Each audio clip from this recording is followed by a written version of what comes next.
ప్రేక్షకులందరికీ నమస్కారం. ప్రస్తుతం మన స్టూడియోలో ప్రముఖ తంత్ర జ్యోతిష్యులు, జ్యోతిషరత్న, జ్యోతిష సామ్రాట్ చింతా రుక్మాన్ గదరావు గారు మనతో ఉన్నారు.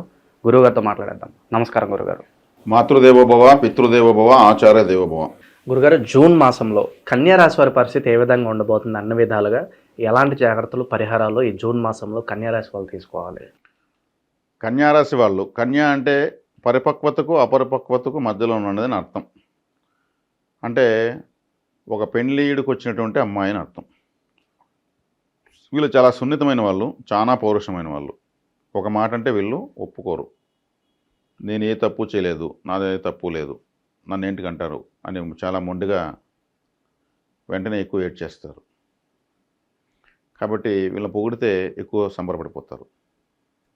ఇటువంటి రాశిది దుస్వభావ రాశి. స్థిరత్వం చాలా తక్కువ. వీళ్ళకు ఉత్తరా నక్షత్రంతో వీళ్ళ యొక్క రాశి స్టార్ట్ అవుతుంది. ఉత్తరా నక్షత్రానికి అధిపతి రవి. చాలా అహంగా ఉంటారు. తనకు గుర్తింపు కావాలని ఎక్కువగా కోరుకుంటారు. కాబట్టి ఈ రాశి వాళ్ళ యొక్క స్వభావాలు ఇవి. కాబట్టి వీళ్ళు ఒక్కోసారి మనం ఒకటి చెప్తే వాళ్ళు ఒకటి చేస్తారు. అంటే వాళ్ళు సందర్భం తగినట్టుగా ఒక్కోసారి చేయరు. ఇప్పుడు ఈ రాశికి సప్తమంలో శని, 6 రాహు, 12 కేతు, ముగ్గురు ఫేవర్గా ఉన్నారు. 7 శని ఉంటే ఎట్లా ఫేవర్ అవుతాడంటే ఈ రాశికి మొట్టమొదటి రాజయోగ కారకుడు శనేశ్వరుడు. పంచమాధిపతి సప్తంలోకి వచ్చాడు, కోణాధిపతి కేంద్రంలోకి వచ్చి రాశిని చూస్తాడు. కాబట్టి ఈ రాశికి దిగ్బలం అంటే మంచి సపోర్ట్ దొరికినట్టే శనేశ్వరుని నుంచి. 6వ ఇంట్లో రాహు. 6వ ఇంటి రాహు అంటే ఏమి?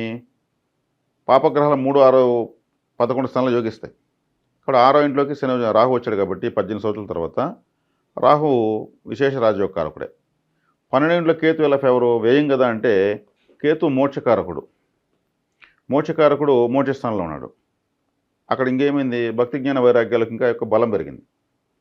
వీళ్ళు ఇప్పుడు ఆరాధనలో పూజలు ఏం చేసినా ఫలిస్తూ వస్తాయి. 12వ స్థానం కాబట్టి. తీర్థయాత్రలు చేస్తే ఇంకా బాగా ఫలిస్తాయి. తీర్థయాత్రలు కూడా చేస్తారు. మంచి మంచి క్షేత్రాలు దర్శిస్తారు. అవకాశం వస్తుంది. ఎలా వస్తుంది అంటే ఉదాహరణగా చెప్పుకుంటే ఎవరన్నా తీర్థయాత్రకు సంబంధించినటువంటి బస్సు పెట్టుకొని పోయేటప్పుడు అందులో సడన్గా ఒకరు ఇద్దరు ఆగిపోతారు, మాకు అవకాశం లేదని. అప్పుడు వీళ్ళకి ఆఫర్ వస్తుంది. ఆ డబ్బులు నువ్వు మలగొడిద్దువు, మేము ఆల్రెడీ కట్టేస్తున్నావు, నువ్వు పోయిచ్చే మా సీటు బదులు నువ్వు ఎందుకు వృధా అయ్యేదని. అట్లా కూడా వస్తాయి వీళ్ళకు. ఎందుకంటే ఆ తీర్థయాత్ర అనే పరిస్థితిలోనే కేతుగ్రహం ఉంది, మోక్షకారక కేతుగ్రహం. 10వ ఇంట్లో గురువు స్థాన చలనాన్ని, స్థాన మార్పునిస్తాడు. ట్రాన్స్ఫర్స్ రావడము అవంతా ఈజీగా వచ్చేస్తాయి. కంపల్సరీ మారాల్సిందే. ఇల్లు మారినా కూడా ఇల్లు కూడా మారుతారు. కొత్త ఇల్లు కట్టుకుని పాత ఇల్లు వదిలేయడము, దాంట్లోకి వెళ్ళిపోవడం, గృహప్రవేశాలు జరగడము. లేదు ఇంక దేని రీత్యా, చదువులు రీత్యా కావచ్చు, ఉద్యోగ వ్యాపారాలు ఇచ్చా కావచ్చు, ఇంకా దేని గురించైనా స్థాన మార్పు అనేది మాత్రం బలం ఎక్కువ ఉంది. అంతకుమించి వేరే ఎక్కువ ఫలితాన్ని గురువు ఇవ్వడు. చాలామంది చాలా రోజులు ప్రయత్నిస్తున్నటువంటి ట్రాన్స్ఫర్సు, ప్రమోషన్స్ ఇవన్నీ కూడా ఖచ్చితంగా వచ్చేస్తాయి 10వ ఇంట్లో గురువు ఉండడం వల్ల, రాజస్థానం కాబట్టి. నిరుద్యోగుల పరిస్థితి బాగానే ఉంది. కాబట్టి ఈ సమయంలో వీళ్ళు ఎక్కువ కష్టపడతారు. శని లగ్నం చూస్తారు, రాశిని చూస్తాడు కాబట్టి శని ప్రభావం ఏ విధంగా రాశి పైన పడినా విపరీతంగా కష్టపడతారు. దాని రిజల్ట్ వీళ్ళకు ఉంటుంది ఈ రాశి వాళ్ళు. కాబట్టి వేరే రాశి వాళ్ళు అయితే ఆయన ఇవ్వడు, కష్టపెట్టి లాస్ట్ చేసేస్తాడు. ఓకే. వివాహ ప్రయత్నాలు ఎవరైతే చేస్తున్నారో వాళ్ళకి ఎలా ఉండబోతుంది? వివాహ ప్రయత్నాలు చేస్తున్న వాళ్ళు వచ్చి వీళ్ళకు సప్తమ స్థానంలో శని ఉన్నాడు కాబట్టి వీళ్ళు చూసే వివాహ ప్రయత్నాలు, ఇప్పుడు ఒక అబ్బాయి చూస్తాడు, కన్యారాశుల అబ్బాయి. ఆ అమ్మాయి ఒక 5 సంవత్సరాలు చిన్నది ఉంటుంది, కానీ అలా కనిపించదు, ఈక్వల్ ఏజ్లా కనిపిస్తుంది.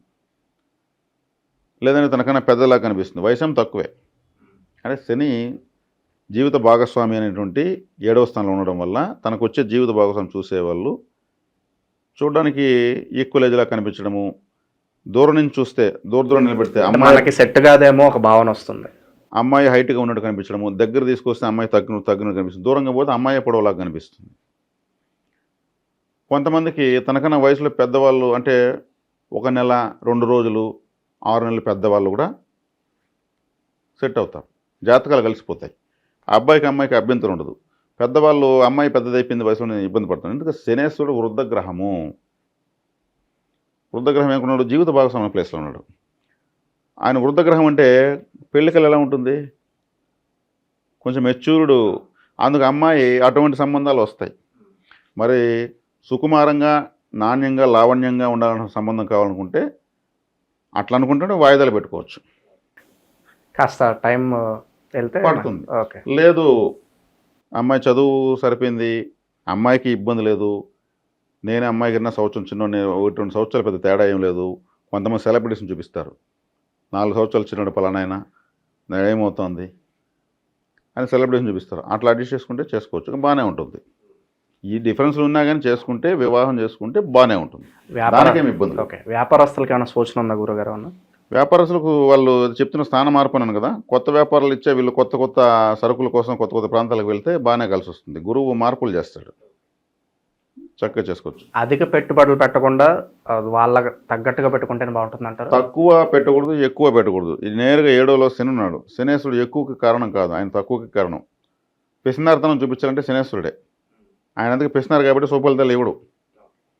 శని వచ్చాడంటే అంతా మనకు ఏది రాదంటారు, ఆయన పిసినారి, కొసరి ఇస్తాడు. కాబట్టి ఇప్పుడు పెట్టుబడులు ఎక్కువ కూడా ఆయన పెట్టినాడు. పెట్టేదానివల్ల ఒక్కోసారి మంచి తక్కువ రేటుకి వచ్చింది ఆ స్టాక్ కొనేస్తారు, ఏదన్నా చాలా తక్కువ రేటు, మళ్ళీ ఫ్యూచర్లో దొరుకుతుంది. అది కొనేసిన తర్వాత తెలుస్తుంది ఇప్పుడల్లా సేల్ కాదని, అప్పుడు దాన్ని డంప్ చేసి పెడాల్సి వస్తుంది. అప్పుడు క్యాపిటల్ డెడ్ అవుతుంది. అంటే ఎప్పుడుకో అమ్ముకున్నదని ఇప్పుడు ఉన్న డబ్బు దీనికి పెడాల్సి వస్తుంది. అది పెట్టుబడులు అలా తారుమారవుతాయి. అది కొంచెం చూసుకొని పోవాలి. ఇన్స్టెంట్ క్యాష్ వచ్చేటువంటి వాటిని సెలెక్ట్ చేసుకోవాలి. ఇక ఆరోగ్యరీత్యా ఎలా ఉండబోతుంది గురుగారు? ఆరోగ్యరీత్యా ఎత్తుకుంటే వీళ్ళకు కీళ్ళు, నరములు, చర్మ సంబంధమైనటువంటివి, నవ్వలు ఇచ్చేసి రావడం ఇటువంటివి వచ్చేందుకు అవకాశం ఉంది. కేర్ఫుల్గా చూసుకోవాలి. మరి ముఖ్యంగా చికెను, వంకాయ కొన్ని ఉంటాయి, ఇవంతా నవ్వలు ఎక్కువ కారణం. మోకాల కింద ఎవరైనా గీరుతున్నారంటే చికెన్ ఎక్కువ తింటానని అర్థం. దాని కెమికల్స్ ఎక్కువ ఉంటాయి. 6 to 7 times వేస్తారు ఇంజక్షన్, దానికి 40 daysకే. అన్మెచ్యూర్డ్ మాంసం అది. దాన్ని తినడం వల్ల ఆ ఇంజక్షన్, ఆ కెమికల్ ప్రభావము, టాక్సిన్స్ అంతా కాళ్ళ కింద దిగేస్తాయి. బాడీ అంతా వెయిట్ ఉంటుంది కదా, అప్పుడు గీరుకోవాల్సి వస్తూ ఉంటుంది, అన్ఈజీగా ఉంటుంది. చర్మ సంబంధమైన సమస్యలు వచ్చేదానికి అవకాశం ఉంది. కీళ్ళు, నరములకు సంబంధించిన సమస్య ఎక్కువ వచ్చేదానికి అవకాశం ఉంది.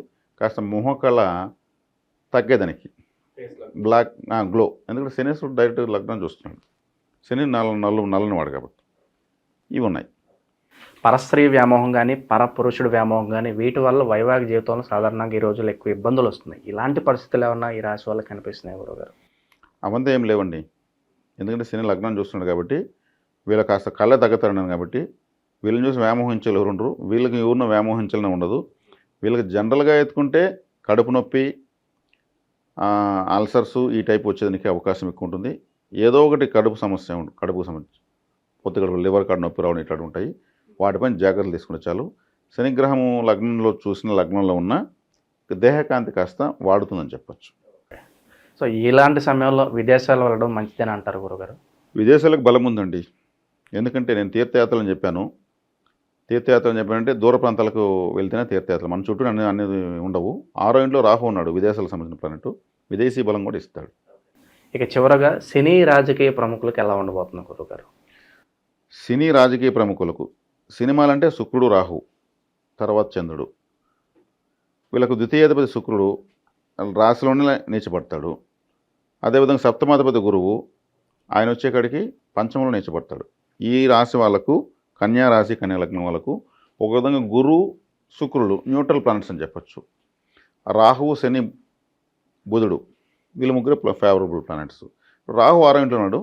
సినీ ఇండస్ట్రీలో ఉన్న వాళ్ళకు ఏదైనా మంచి హిట్స్ రావడము, ఒక్కొక్కరికి ఈ రాశిలో ఉన్న వాళ్ళకు సినిమా ఎక్కువ రోజులు ఆడకపోయినా కానీ తక్కువ రోజులు ఎక్కువ కలెక్షన్ వచ్చేస్తుంది.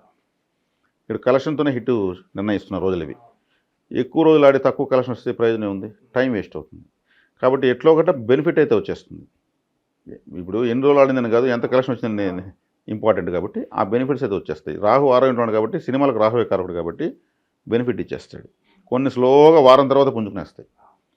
నెగిటివ్ టాక్తో స్టార్ట్ అయ్యి పాజిటివ్ టాక్లోకి వస్తాయి. అటువంటివన్నీ కూడా ఈ కన్యా రాశి వల్ల, కన్యా లగ్నంలో ఖచ్చితంగా జరుగుతుంది. ప్రజెంట్ ఉన్న గ్రహస్థితి బట్టి గురుగారు ఎలాంటి పరిహారాలు బాగా అవసరం అంటారు వీళ్ళకి?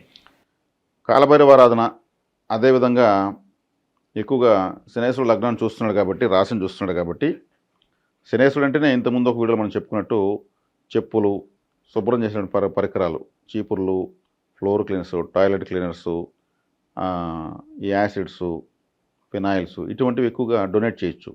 ఖచ్చితంగా రిజల్ట్ వస్తుందండి. ఇది పోయి లైవ్లో అవి యూస్ అవుతాయి. హాస్పిటల్లోనో, ఆలయంలోనో, ఓ స్కూల్లోనో ఎక్కడో చోట ఇస్తే యూస్ అవుతాయి. యూస్ అయిన దాని ఫలితం ఖచ్చితంగా వీళ్ళకి రాకుండా జమ అవుతుంది. నేను అవి ఇచ్చాను, నాకు ఈడ పని అయింది, ఇన్ని రోజులు కాని పని ఇప్పుడు అయింది. మనం ఆ కారకత్వాన్ని వెతుక్కొని వెళ్ళాలి. అప్పుడు మనల్ని ఎత్తుకుంటే మనకు కావాల్సిన పని అవుతుంది. ఓకే. వీధి కుక్కలకు ఫుడ్ పెట్టచ్చు. కుక్క చూపించే విశ్వాసం ప్రపంచంలో ఎవరు దేవుడు కూడా చూపించడు. అది ఒక్కటే దానికి పోటీ కాంపిటీషన్ లేనటువంటి జీవది. దానికి సర్వీస్ ఫుడ్ ఇవ్వచ్చు. దానివల్ల శనిగ్రహం యాక్టివేట్ అయిపోతుంది. ఇది చేసుకోవచ్చు. ఆటంకాలు మొత్తం ఎగిరిపోతాయి. జూన్ మాసంలో కన్యారాశి వాళ్ళందరూ కూడా ఎలా ఉండబోతుంది, ఎలాంటి రెమెడీస్ చేసుకోవాలి, చాలా బాగా వివరించారు గురుగారు. ధన్యవాదాలు. ధన్యవాదాలు.